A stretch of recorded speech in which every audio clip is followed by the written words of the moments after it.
என்ன பூன்னு இது கண்டுபிடிச்சிட்டிங்களா? எஸ், இது முருங்கைப்பூ. இதில் vitamin C, vitamin A, fibre content எல்லாம் நிறையா அடங்கியிருக்குங்க. விட்டமின் சி இருக்கிறனால நம்மளோட இம்யூனிட்டி பவரை ரொம்பவுமே பூஸ்டப் பண்ணி கொடுக்குதுங்க. அப்புறம் நம்மளோட ஸ்கின்னு, ஹேரு எல்லாமே வந்து ஹெல்த்தியாக இருக்கிறதுக்கு உதவுதுங்க.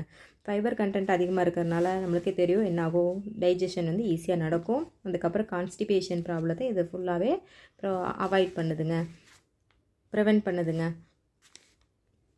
அதுக்கப்புறம் ஃபீட் பண்ணுற மதர் வந்து வாரத்துக்கு 1 வாட்டி 2 வாட்டியோ முருங்கைக்கீரை கிடச்சா நிறையா சாப்பிடுங்க. நல்லா வந்து லாக்டேஷன் நடக்குங்க. ப்ரெஸ்ட் ஃபீடிங்க்கு இது ரொம்பவுமே ஹெல்ப்ஃபுல்லாகவே இருக்குங்க. ஈஸி தாங்க. இந்த ப்ரிப்பரேஷன் மெத்தட் ரொம்பவுமே ஈஸிங்க.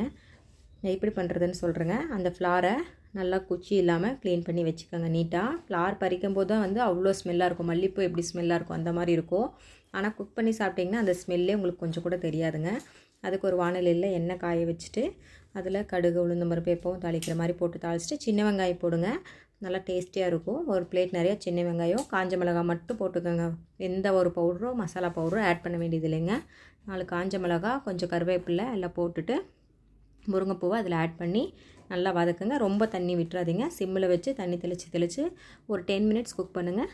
சூப்பராக குக் ஆகிடுங்க. அப்புறம் தேங்காய் பூ போட்டு இறக்கி சர்வ் பண்ணுங்கள். சுவையான முருங்கைப்பூ பொரியல் ரெடி. நீங்களும் ட்ரை பண்ணி பார்த்துட்டு லைக் பண்ணுங்கள். எப்படி இருந்துச்சுன்னு எனக்கு கமெண்ட் பண்ணி சொல்லுங்கள். அடுத்தது கொத்தமல்லி சட்னி. அது கூடயே மார்னிங் பிரேக்ஃபாஸ்ட்டுக்கு பண்ணிட்டேங்க. முருங்கைப்பூ பொரியலோட கொத்தமல்லி சட்னி. ஸ்கூல் லஞ்சுக்கு கொடுத்து விடணும். ஒரு பொரியல், ஒரு சாம்பார் டெய்லி இருக்கணுங்க. அதனால் சரி சட்னி செஞ்சு கொடுத்து விடலான்னு சொல்லிவிட்டு நான் கொத்தமல்லி, புதினா, கருவேப்பிலை எல்லாம் போட்டு சட்னி செய்யலான்ட்டு இன்றைக்கி ரெடி பண்ணி வச்சுருக்கேங்க. அதுக்கு அதே மாதிரி ஒரு வாணலியில் எண்ணெய் ஊற்றிட்டு 2 ஸ்பூன் உளுந்தம்பருப்பு, தாளிக்கிற உளுந்து, 2 ஸ்பூன் கடலைப்பருப்பு போட்டுக்கோங்க. ஒரு மூடி தேங்காய், சின்ன மூடியில் ஒரு மூடி தேங்காய் ஆட் பண்ணியிருக்கேங்க.